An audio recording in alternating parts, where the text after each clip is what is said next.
economy mixer, our mix 05120, and we will start by unpacking. First, you have your metering tips. Next, you will have your discharge hose. Next, you have your coolant suction hose. And next, you have the economy mixer itself.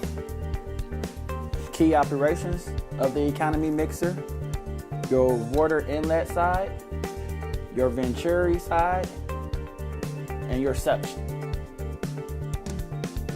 Now we will show a quick installation of the economy mixer.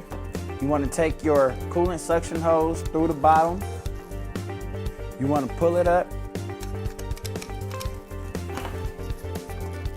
just enough to put on the coolant port.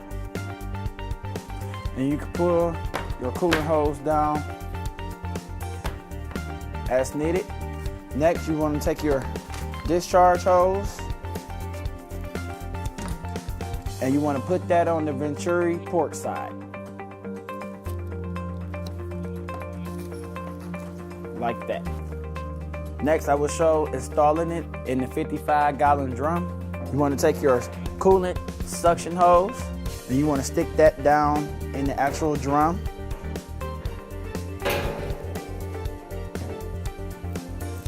You want to tighten down the economy mixer, and you can have whatever you're pumping your coolant into on the end of the discharge hose. Now, also depending on the type of coolant you're using, instead of leaving the top of the suction open, you also may need to put a metering tip in, depending on your coolant to water ratio. And we also have a graph in here that explains coolant to water ratio also. That's how you install the economy mixer, mix 05120.